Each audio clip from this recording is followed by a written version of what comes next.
Welcome again, Danny. So nice to see you and welcome you all the week. Lots of parties enjoy you this week, different faculties, different associates as well. But for our audience, could you please introduce yourself briefly? Then I have a couple of questions. Sure. My name is Danny Han, Chair and Professor at the Research Center Future of Food at the Hotel Management School in Maastricht, part of Zuid University of Applied Sciences, where I lead the Research Center on two research lines, Sustainable Food Experience Innovation and Food Service Transformation, where a lot of our research also involves the use of technologies in designing and staging and measuring food experiences. Such a strong title, Future of Food or Future Foods.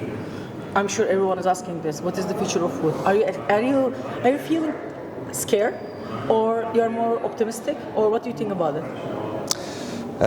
Indeed, when I started the Research Center about 5 years ago, the title Future of Food was quite daunting because there are so many different aspects that are part of what future of food could be, from agribusiness to food production to distribution to consumption finally. Now for us, being based at the Hotel Management School in Maastricht, for us the playground is really around food service gastronomy, right? So that consumption part is really the part of the chain where we are active in and what we also know and where we have our expertise.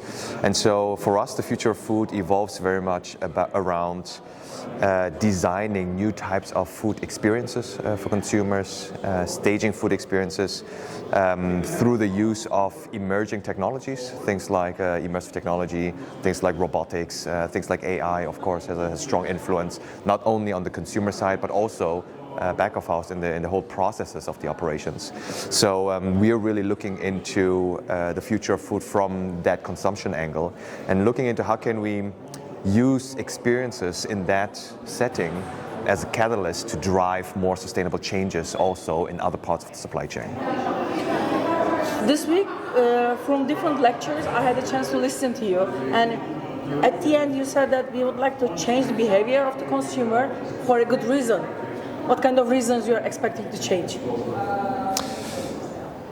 If we are looking at our work, we do a lot of studies, a lot of research, a lot of also intervention design around consumer experiences. And we see that really as one approach to changing also or having an influence to changing aspects in the food system, simply because we have seen in the past that in the political realm, the motivation for change can be limited, can be obstructing also political agendas, etc. In the industry, we've seen, or we are still seeing, quite a strong focus on profitability, financial profitability. So for us, we really saw the most opportunities in that consumer part, where we are really looking at, of course, contributing through the interventions to an environmental sustainability, but perhaps more so is really that societal part, right? In society today, we have adopted certain lifestyles over the past years that are simply not only unhealthy for us as human beings in terms of our physical construction, the type of things we eat, when we eat, the healthy diets or unhealthy diets that we are currently adopting to a very large extent still, but it also has an effect on how society operates as a whole. Right, so we really believe how can we influence societal perceptions, societal behavior in a way that is not only good for the environment, but predominantly actually first healthy for the individual and us as human beings. Looks like and sounds like it's a tough job. You met with gastronomy students, with the chefs. What about Gen Z? Are they ready for these changes? Are they ready? Are they open for those kind of immersive technologies that you are mentioning? Well, interestingly, whenever we talk to Gen Z, we are dealing with a generation that is much more aware of sustainability issues. They are much more also caring, I would say, compared to my generation about their own impact on the environment, their own role in society. So in terms of the mindset, we are absolutely dealing with a generation that is ready for that. When it comes to the technology, of course, we are sort of in many of the studies, we're sort of very quick to jump to the conclusion, well, Gen Z, that's the younger people, you know, Gen Alpha, then next, etc. They're all tech savvy and they know how to use mobile hardware, immersive tech, robots, etc. But it's not so much that case. I think we are having a generation that is easier to adopt these technologies, and yet I think it's up to us also, and perhaps also in collaboration with that generation, to adopt these technologies in a meaningful way, right? And there, I think there's still some work to be done. Okay. Last question.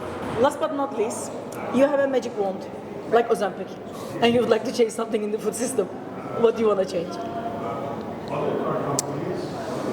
Oh, in the food system, that's a big one. Because we are monitoring the consumer behavior to change something. So you have a chance to change anything in the food system, what it could be.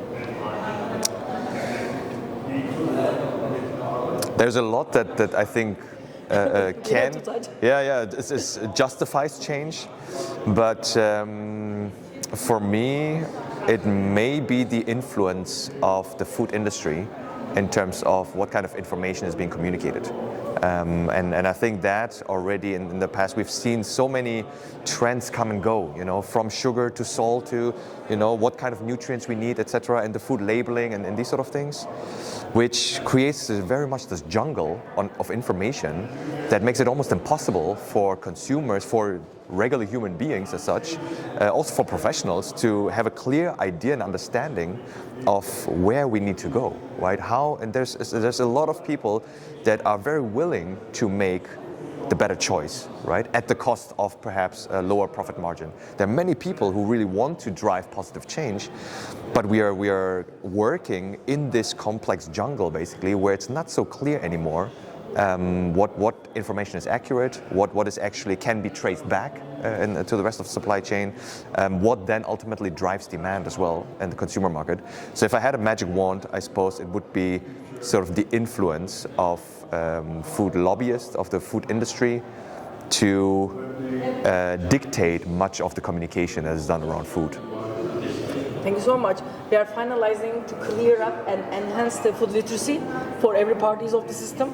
And thank you so much. Having you here is so good for us. Again, thank you so much for being us. Thank you so much. Thanks for the invitation. Thank you.